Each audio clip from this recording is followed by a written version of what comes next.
Yeah, really good win. Really, really, really proud of how the kids played. Really proud of the coach's preparation. Obviously, coming off losing OU in a tough game, and obviously not playing very well for the first 35 minutes at OU, and just tough to bounce back and tough to like get refocused. And kids and coaches did a really good job getting ready. And obviously, we came out much quicker on all sides of the ball. And special team played really good first half. Offensively, really played a great entire game. They punted twice the entire game, and Jack had the one fumble late. Take away Jack's fumble, it's about as good a performance we've had. Obviously, Brett was fantastic. Jay Walk, big game. Hip, Jack all play well. Throw the ball around really, really efficiently. And again, when we protect and we're doing the things capable of doing, we've been pretty efficient throwing the football, and we were. And then we ran the ball. Our young guys did a good job running the ball. Our offense line had a really nice day. ST was good. We only punted twice, but two really good punts by Zom. One, 24-10 right before the half. We have our worst possession of the day when we go backwards. And they got a good chance to have really good field position, get some points before half. We knew we had the ball. So Dom bangs a huge punt. We get good coverage, and we get a block in the back, and all of a sudden they got 70 yards to go. Totally different. Then coming out of the chute second half, Dom with a beautiful pooch. Jack makes a great play, catching the ball inside the 5 or 4, whenever that is. And then 2 plays later, they fumble, and then that's kind of the ball. It goes 31. So really the pooch punt kind of set up what's coming. Defense gets the turnover. So defense did a really good job handling the run game. They run the ball really good. They always have, and they got a bunch of good backs. And then getting the 4 turnovers. Anytime you get 4 turnovers, you're going to have a great chance to win a game. And obviously that one to start the third quarter, coming off the ST play, then you have the turnover, then we punch it in, and that kind of ended the night for Buffalo. So they're a good team. Again, they almost beat Coastal Carolina earlier this year. They lost by 5 to Coastal. They've been in every game. But we played pretty good, and they probably didn't have their best night. So it was a very good win. Have you finally gotten to see the flea flicker play? I still haven't watched it, so no, I don't. Me watching that play ain't gonna help us beat Bowling Green, so I don't. I watch what I need to watch, and so no, I watched it after the game. I watched the game, and so yeah, no, it was good. It was well executed. Jack did a really good job of selling, obviously. Get a really good job up front, because that's always the thing. You hand the ball off, can you protect long enough? And we had protection, but Jack sold it really nice. Got them to convince that he was run blocking, and they bid on the run, and then obviously from there it worked out pretty good, yeah. So what can you tell us about Bowling Green? Yeah, it's interesting. You watch them play, and we watched the game last night, and again, they start off okay last night, and then they kind of fell apart. That wasn't their best game. They're kind of feast or famine. They get going and they get their head up. They're really an emotional group. They play really hard. They play with a lot of passion. They play with a lot of emotion. They got it going against Buffalo, and they couldn't be stopped. And they ran the ball and they threw the ball. So offensively, they're very difficult.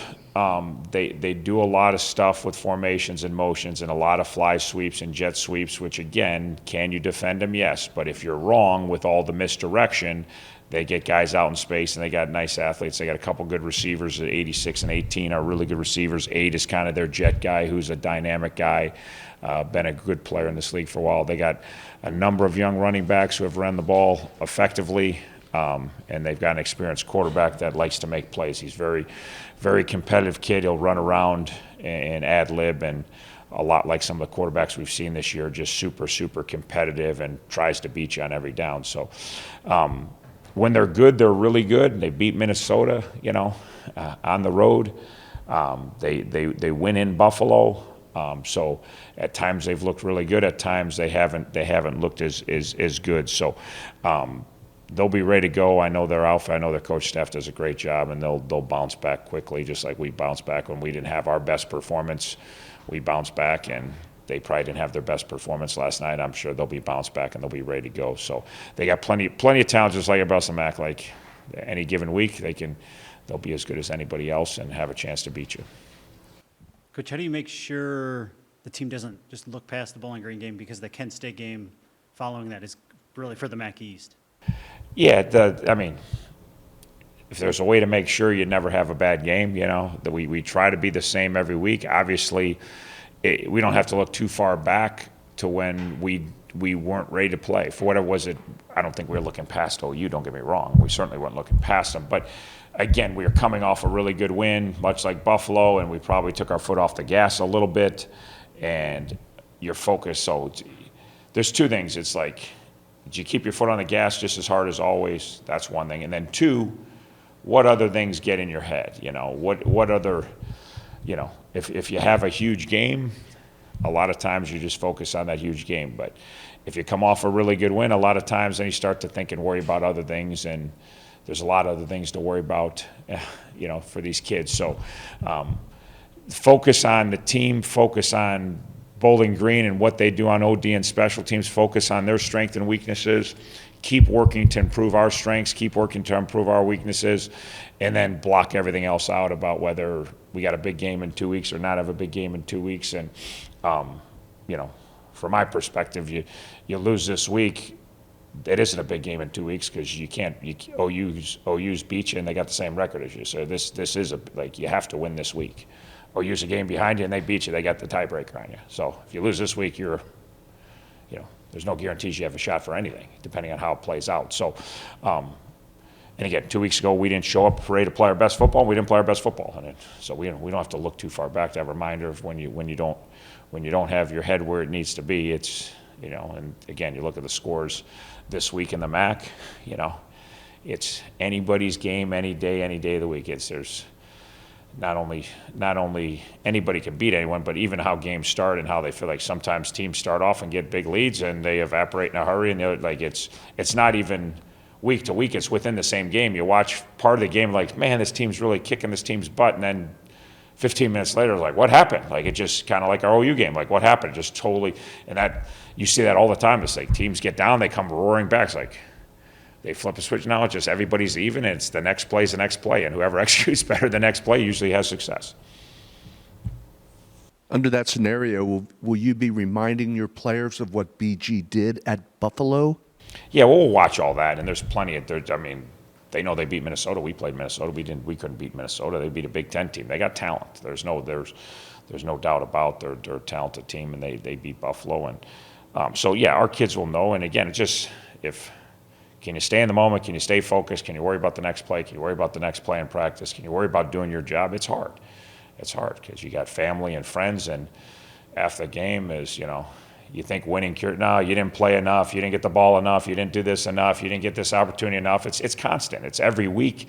Even when you lose, it's 10 times worse. But even when you win, it's like, woohoo, you win. Okay, you look, and there's some, guys coming the next day, and they had a list of family and friends and coaches tell them that they didn't get a big enough piece of the pie, and then you're dealing with that. So it's never ending. So can you keep 18 to 22-year-old kids focused on one task? Probably not. Do we try? Heck yeah, we try. Do we do it pretty good at times? Yeah, we feel pretty good, but there's times we miss the mark like everyone else. So we don't change. I don't change. I'm the most boring human being on the planet. So I'm going to be here. Bowling Green, Alabama, there are fans think there's big games. Fans think there's rivalry games. Fans think there's games that are more important than others. Coached for a long time. There's never a game I don't want to win. We really want to win this week because it's a rivalry game. I spend the same amount of insane time every week preparing my football team, and it's not going to change. We'll be sleeping in the building like we do every midweek, Friday, Saturday, like we do. We'll be sleeping there tonight. We'll be sleeping there tomorrow. We don't go home.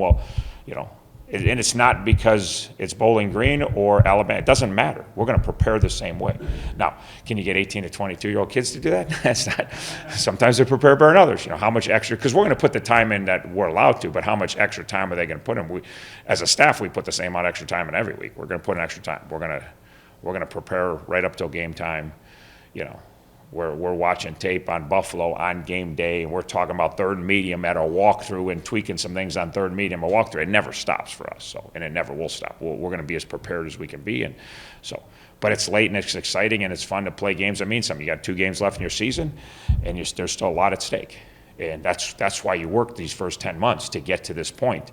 And then do you embrace this opportunity because, again, you can't get too tense and you can't get too nervous and you can't. There's a lot at stake. So like we can. Oh, would you talk about? We don't. We talk about everything. Like we talk about whatever's real. Like there's 2 big games left on the schedule. You have to win this game this week. You got to find a way to beat Bowling Green. That's week 11. You got to win it. Well, that's awesome. There's a lot of people week 11 their season's done. It's already like we said after OU, our story's still being written, which is cool that you've won enough games that your story's still being written. We don't know what the outcome of the story is in 2021. There is, and there's no shoulda, woulda, couldas. There's no excuses. There's no, well, this should have. No, you got to go play the game. You got to go play the game on the field. Doesn't matter who's favored. Doesn't matter who's the underdog. Doesn't matter who's home, who's away. Like you got to go play the game. You got to go make more plays. There's no, well, this should have happened. There's no should have happened. That's the beauty of sports. What happens, happens. You know, and we worked 10 months to get to 2 big games. We got 2 big games. We're going to be aggressive. We're going to be loose. We're going to be confident. But we got to be focused. You know, and again, we always talk about loose and focus. How do you be loose but still be focused? You can. The great teams know what that is. In 19, we were really loose at this. Like we were really confident, but we were really locked in. I mean, our team was razor sharp mentally. But when you saw us in pregame, we didn't. But there was a focus behind. We were really relaxed and really confident, believed we were going to win games, but we were really locked in. And that's the balance. And most teams can't find that balance. That's why there's so few great teams. Teams get real loose, they lose their focus. Teams get really focused and they lose their confidence and their grit. I mean, they're so locked in on what we're going to do and they're too wound, too tight, and they're too nervous. And that's not, you can't go play that. We got to go play. Game night, you got to go play. So we talk about all the time, but if there was a formula for that, somebody write the book and we'd all be following it. Like it's just that balance of kids finding that groove. They talk about being in a zone. Like what's a zone in athletics? Being in a zone is being focused and loose at the same time. I'm so locked into what my job is, but I'm so relaxed and confident in what's going to happen when I go out there. Are you seeing that from this team now, or is that story still being written? That story's always still being written. I had seen it from this team, and then we went to OU, and I didn't see it. You know, that's the reality of it. Like, we were, you know, like again, we lost at Eastern. I don't feel bad about it. I still feel like at Eastern we went on the road and did the things necessary to beat a tough team on the road. We didn't get it done by 1 point, but most of what we did in our approach and being like.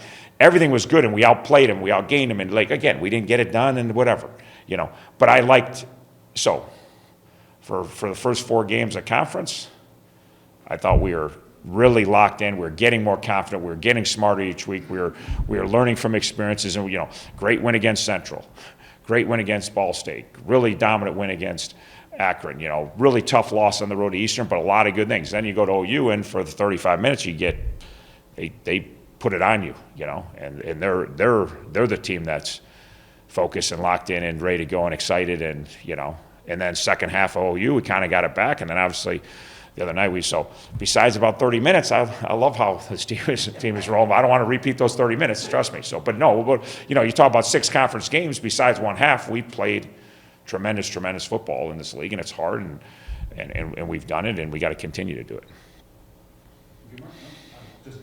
The obligatory injury question. How are you guys? Yeah, I haven't really even looked at it. I think we're okay. I don't think there's anything major. So, I know. Yeah. So, but yeah, we'll see. Today we should know more. No one said anybody's out yet, but there are some guys that weren't doing anything yesterday as usual. So we'll see. Sometimes they progress quickly. Sometimes they don't. We'll let you know.